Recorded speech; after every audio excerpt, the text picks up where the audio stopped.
తెలంగాణ ప్రజల జీవన్మరణ సమస్య అని మాజీ మంత్రి జగదీష్ రెడ్డి అన్నారు. కాంగ్రెస్ పార్టీకి కేంద్రంతో లోపాయికార ఒప్పందం ఉందని, ఏపీ నేతలకు కాంగ్రెస్ నేతలు ఏజెంట్లా మారారని చెప్పారు. కాంగ్రెస్ నేతల చేతకానితనం వల్లే కృష్ణా జలాలపై హక్కుని కోల్పోయామని, జలాల విషయంలో కేంద్రంపై పోరాడాల్సింది పోయి తమపై ఎదురుదాడి చేయడం దురదృష్టకరమన్నారు. కాంగ్రెస్ తీరుపై ప్రజల్లో తిరుగుబాటు మొదలైందని, రేపటి సభకు ఉమ్మడి నల్గొండ, ఖమ్మం, మహబూబ్నగర్ జిల్లాల నుండి ప్రజలు భారీగా హాజరవుతారని చెప్పారు జగదీష్ రెడ్డి. కృష్ణా జిల్లాలో తెలంగాణ హక్కుల పరిరక్షణ కొరకు నల్గొండ కేంద్రంలో రేపు జరగబోతున్న సభకి కేసీఆర్ గారు ముఖ్య అతిథిగా హాజరవుతున్నారు.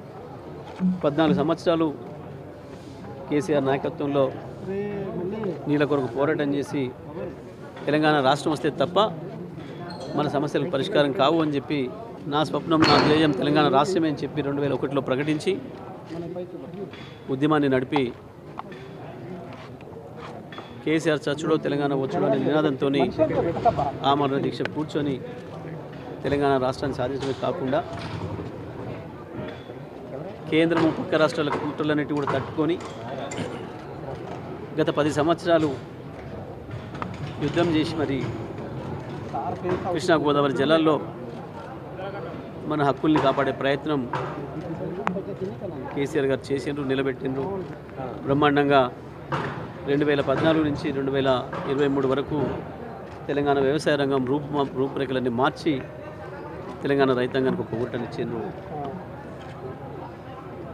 కేవలం గోదావరి కృష్ణ నీళ్లతోనే మన ఆరోగ్యాలు బాగుంటాయని, తెలంగాణలో ఉండే అక్క జిల్లాలో ఎవరు మళ్ళీ రోడ్ల మీద బిందెలు పట్టుకొని తిరగాల్సిన దుస్థితి ఉండొద్దని 2 నదుల నీళ్లతోని మిషన్ భగీరథ పథకాన్ని తీసుకొచ్చి బ్రహ్మాండంగా మంచినీళ్ళు అందించిండ్రు. కానీ దురదృష్టవశాత్తు ఇవాళ వచ్చిన కొత్త ప్రభుత్వం నెల రోజులు కూడా దాటక ముందే కృష్ణా జలాల్లో మన హక్కుల్ని తీసుకుపోయి కేంద్రానికి దారదత్తం చేసి మళ్ళీ వాళ్ళ కాలు పట్టుకోవాల్సిన దుస్థితి తీసుకొచ్చింది. అవగాహన లోపంతోనో అనుభవ రాహిత్యంతోనో ఎందుకు ఈ పని చేసినారో సరి చేసుకోండి అని చెప్పినాం. పొరపాటు జరిగిపోతుంది, సరి చేసుకోండి, మీకు తెలిసి జరిగిందా తెలియక జరిగిందా.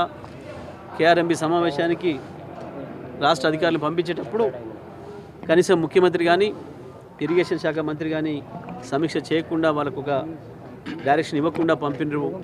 దానివల్ల జరిగిందని చెప్పిన ప్రారంభంలో కృష్ణా జిల్లాలో తెలంగాణ హక్కుల పరిరక్షణ కొరకు నల్గొండ కేంద్రంలో రేపు జరగబోతున్న సభకి కేసీఆర్ గారు ముఖ్య అతిథిగా హాజరవుతున్నారు. 14 సంవత్సరాలు కేసీఆర్ నాయకత్వంలో నీళ్ళ కొరకు పోరాటం చేసి తెలంగాణ రాష్ట్రం వస్తే తప్ప మన సమస్యలకు పరిష్కారం కావు అని చెప్పి, నా స్వప్నం, నా ధ్యేయం తెలంగాణ రాష్ట్రమే అని చెప్పి 2001లో ప్రకటించి ఉద్యమాన్ని నడిపి